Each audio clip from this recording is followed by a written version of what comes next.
Ya pemirsa, janji manis calon presiden dan wakil presiden selama kampanye akan saling dikonfirmasi dalam debat yang digelar oleh Komisi Pemilihan Umum.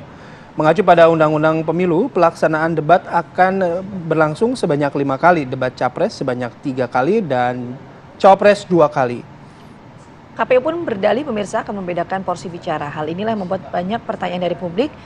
Ketika keduanya dalam satu panggung, apakah bisa melakukan diskusi terkait dengan pertanyaan-pertanyaan yang akan muncul dalam debat tersebut? Lantas, apakah debat ini menjadi paripurna untuk publik menentukan pilihannya untuk pemimpin bangsa ke depan?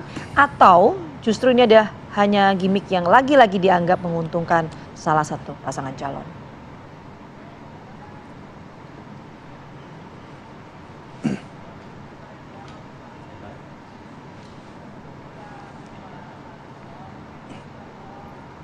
Ya, soal format debat Capres-Cawapres akan langsung kita diskusikan. Sudah ada 3 orang narasumber yang bergabung sama kami di studio. Saya akan sapa dulu, ada Bang Habibur Rahman, juru bicara TKN Prabowo Gibran. Selamat pagi Bang Habib. Wakil Ketua TKN. Wakil Ketua TKN. Oke, kita koreksi, Wakil Ketua TKN Prabowo Gibran. Terima kasih Bang Habib sudah hadir. Kemudian ada Mas Cutan Manik, juru bicara TPN Ganjar Mahfud. Selamat pagi. Selamat pagi. Mas Cutan, terima kasih sudah hadir juga. Dan ada Bang Khalid, juru bicara Timnas Anies Mohaimin. Terima kasih Bang Khalid sudah hadir. Waalaikumsalam warahmatullahi wabarakatuh. Saya mau minta tanggapan dari masing-masing dulu, ini berkaitan kemarin yang ditetapkan oleh KPU, debat atau format debat Capres-Cawapres. Mungkin dari Bang Habib dulu. Ya, jadi debat itu kan amanat undang-undang, ya, merupakan bagian penting dari seluruh tahapan pemilu. Diatur di Undang-Undang 275-277, lalu di PKPU 15 pasal 50, dan kemarin dibicarakan oleh 3 pihak, tiga paslon berikut KPU. Diputuskan hasilnya kan memang 3 capres, 2 cawapres. Ya. Kemudian detailing, ya saya sendiri sebetulnya nggak tertarik mengikuti detailingnya, karena saya percaya prosesnya pasti demokratis. Karena kan KPU menegaskan apapun yang akan diputuskan pastilah berdasarkan kesepakatan, ya, KPU bersama 3 paslon, dan kemarin hadir semua, ya, perwakilan para paslon ya, menyampaikan masukan dan lain sebagainya. Kami paslon nomor urut 3 bahkan tidak menyampaikan masukan secara official. Kami pokoknya masukannya kami ikut saja yang akan diputuskan. Jadi apapun formatnya diikuti? Iya, kami akan ikut saja. Nah, jadi apakah di panggung dia bisa berdua dengan capres dan cawapres atau sendiri-sendiri, kita ikut saja yang mana baik menurut teman-teman. Nah, itu dia. Ya, tapi dengan hasil semalam Bang Habib dapat informasinya gimana nih? Ya, yang makanya saya bahkan secara pribadi saya nggak tertarik lihat hasilnya, ngecek ke teman-teman yang ini kan, yang yang hadir di sana gitu kan ya. Silakan, tapi info dari tadi kita ngobrol deh ya, di di waiting room tadi, bahwa kedua-duanya hadir, ya kan, tetapi yang menerangkan, tolong dikonfirmasi, yang menerangkan orang yang mendapatkan kesempatan saat itu. Misal ketika capres ya capres.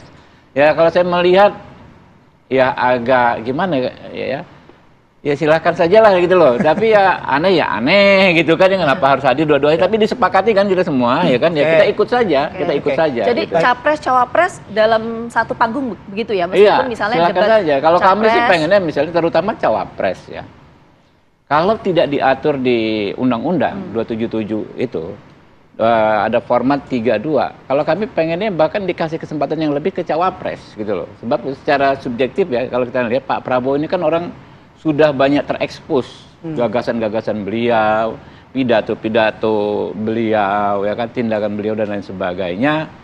Ikut debat aja berapa? 3 kali kan sudah kan, ini mau ke 4 gitu kan. Tapi kan kita belum memberikan kesempatan kepada Mas Gibran gitu kan ya. Tapi di undang-undang itu bukan hanya norma PKPU, terutama di penjelasan 277 itu kan 3-2. Nah, itu dia. Nah, jadi kalau misalnya tampil berdua-dua ya, maknanya apa, ngapain juga itu kan. Ada yang mendampingi gitu kan, apa diperlukan ya, apa perlunya gitu. Cuma ya udahlah kita ikut aja gitu loh. Pokoknya sudah disepakati apapun yang terjadi akan diikuti gitu. Nah, kita juga sebenarnya sudah mengundang KPU Bapak-bapak semua Iya. gitu, dari tadi malam sampai pagi hari ini karena kami juga ingin sebenarnya mengonfirmasi bagaimana hasil akhir gitu dari kesepakatan antara KPU dan juga perwakilan dari 3 paslon. Tapi sayang perwakilan KPU juga belum bisa hadir pagi hari ini. Bang, kalau kesepakatannya tadi malam dari yang Anda dengar begitu, kalau Bang Habib kan tidak mempermasalahkan mau apapun ya diikuti gitu. Kalau pasangan Amin gimana? Pada prinsipnya sama, kita mengikuti apa yang sudah diputuskan oleh KPU dan kita masing-masing pihak kan sudah punya perwakilan. Ya. Ada perwakilan di sana yang diputuskan secara musyawarah mufakat. Jadi saya pikir baik seluruh calon ini ya sudah on behalf di sana kan ya, on behalf dari kandidat-kandidatnya untuk menyampaikan pandangan-pandangannya. Saya tidak hadir langsung di pertemuan itu karena ada tim sendiri yang sudah diutus. Yang saya dengar, ya, tentu nanti harus official KPU nih yang menyampaikan ya.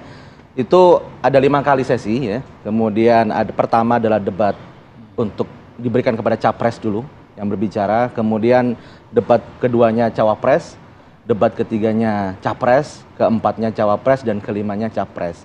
Tapi keduanya hadir secara bersamaan. Bersamaan itu artinya dua-duanya ada di atas panggung nih nanti. Nah itu teknis sekali ya, saya kurang begitu tahu ya. Tapi yang jelas keduanya dihadirkan. Begitu, yang saya dengar seperti itu. Sehingga mereka hadir di sana tidak sendirian saja gitu, tapi berpasangan.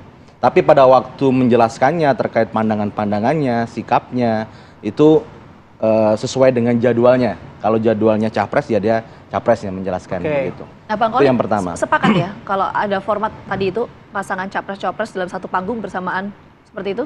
Seingat saya semua sudah menyepakati, baik tim Amin juga menyepakati karena sudah menjadi musyawarah mufakat. Karena begini aja, kalau bagi kami yang penting adalah debat ini itu penting disuguhkan kepada masyarakat, kepada halayak agar bisa melihat apa sih diferensiasi dari kandidat Amin, Prabowo Gibran dan Ganjar Mahfud, ya kan? Dalam sisi isu pangan misal, isu lingkungan hidup misal, isu ekonomi, kebijakan luar negeri, pertahanan, bagaimana sih cara pengentasan kemiskinan yang paling efektif dan sebagainya. Ini sangat ditunggu-tunggu karena dengan seperti itu ketika stasiun TV menyiarkan semua itu, ini akan menjadi sebuah diskusi yang menarik gitu, sehingga masyarakat akan melihat mana nih yang punya rekam jejak, rekam gagasan, dan gagasannya itu sesuai dengan yang mereka inginkan. Misal nih contoh nih, di Amin ada narasi platform perubahan. Karena Prabowo Gibran keberlanjutan, Ganjar Mahfud mungkin juga sama. Nah, apa perubahan seperti apa? Keberlanjutan. Oh, akselerasi keberlanjutan.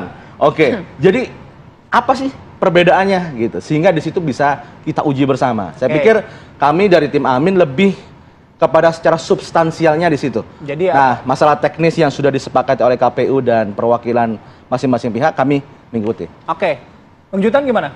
Ya, sebenarnya dari paslon kami 03 sebenarnya paling adem sebenarnya menanggapinya.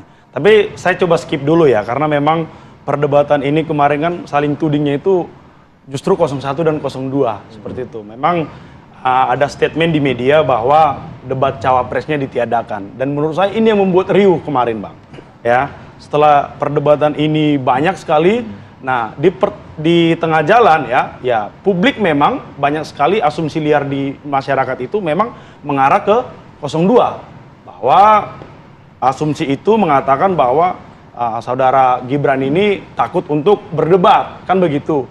Karena memang kalau kita lihat ini, Mbak, potensi paling memungkinkan untuk melakukan kecurangan semisal begitu pasti akan selalu diarahkan ke 02 karena memang ya ada hubungan biologis antara Bapak Presiden dengan Mas Gibran. Tapi ternyata sepanjang perjalanan itu gimana, kenapa? Maksudnya potensi maksudnya itu kayak di Sorong itu loh. Jadi kan memang PJ Bupati Sorong punya fakta integritas. begini. Jadi asumsi publik itu kan jadi begini, Mas Bayu. Sudah ada keputusan Bawaslu.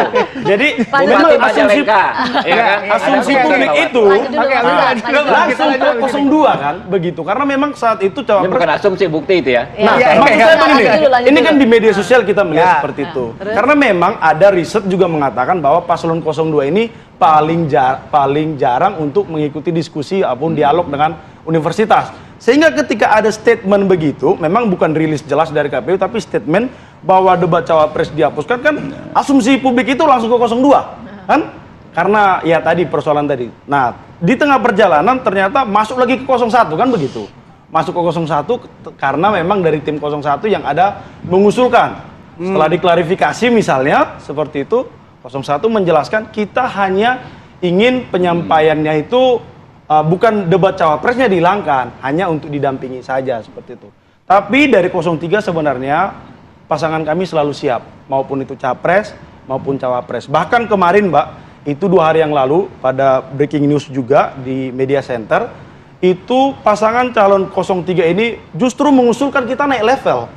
Jangan kita turun level. Maksudnya? Misalnya di Amerika Serikat misalnya, itu perdebatannya itu di universitas. Itu semacam konsep town hall seperti itu. Jadi kita ini punya banyak mahasiswa, saya pikir kita bisa panggil itu mahasiswa-mahasiswa terbaik seluruh Indonesia maupun ketua BEM. Harusnya ada momentum debat itu interaktif dengan audiens itu. Ya, jadi justru itu yang akan membuat perdebatan itu semakin unik. Ada pertanyaan-pertanyaan yang tanpa harus disetting begitu loh. Jadi directly aja pertanyaannya. Itu kan justru menguji gagasan antara capres maupun cawapres itu. 1, 2, 3 sebenarnya sepakat apapun format yang disepakati itu akan dijalankan kan, mau bagaimanapun gitu. Nah, karena tadi sudah dijelaskan soal kronologi, ada satu kronologi yang juga mungkin kita perlu sampaikan juga di sini. Soal saling sanggah. Ya. Saling sanggah kemarin kan juga sempat ramai. Ada narasi yang menyebutkan ya udah ini hanya pemaparan visi saja. Kemudian apakah perlu dimasukkan dalam saling sanggah itu? Nah, sayang sekali ya kita juga seharusnya mendapatkan informasi ini dari KPU begitu. Tapi sayang pagi hari ini KPU tidak bisa hadir. Nah, soal saling sanggah, saya balik lagi ke Bang Habib. Gimana? Apakah format itu ideal atau memang ideal ya, sangat ideal karena kan memang kita kan pengen melihat originalitas gagasan tersebut ketika di challenge, bukan soal sanggah saja, diklarifikasi ya kan ya, lalu ditanyakan kedalamannya seperti apa oleh pihak lawan debat, kayak seperti ini kan, nggak ada masalah. Cuma memang keinginan kami itu yang disampaikan adalah penyampaian visi misinya itu juga diberikan kesempatan yang sama, gitu loh. Jadi kan kita ironis nih, debat berapa kali, format perbaikannya seperti apa, ya kan? Kebanyakan debat itu terlalu kaku kalau kemarin, ya kan? Kalau lihat tuh, saya putar-putar rekaman lagi, terlalu kaku. Jadi begitu kakunya sampai akhirnya penyampaian visi misinya nggak lengkap, cuma dibatasi berapa menit. Nah, harusnya waktunya memang nggak terlalu pendek ya, ada panjang. Nah, yang soal saling sanggah ini adalah bagaimana teknik moderator, skill moderator untuk melihat debat ini arahnya seperti apa. Ketika sudah ayel-ayelan, ya, saya bilang gitu kan ya. Misalnya sudah terjadi debat kusir, si kelompok paslon A berpendapat A, jelas dan tegas, paslon B berpendapat B, ya kan ya. Harusnya kan mengalir ke topik yang lebih dalam lagi misalnya kan, seperti itu. Nah, sehingga tidak ada debat kusir, tidak terlalu banyak debat kusir dan tidak terlalu banyak ayel-ayelan. Nah, ini yang ingin kami sampaikan kemarin itu. Jadi harus saling sanggah tetap, tapi penyampaian visi misi itu kan juga ditunggu rakyat nih, ya kan ya, apa nih visinya, apa nih misinya, programnya detail rupanya. Biasanya tuh kayak kami ini kan makan siang gratis dan susu, ya kan ya, seperti apa rasionalitasnya gitu kan. Bang Habib. Ya, nanti kita bahas lagi soal detail teknisnya dalam pelaksanaan debat, tapi kita jeda dulu ya. Betul. Jadi tetap harus penting. lagi. Oke, harus penting. Kita jeda dulu.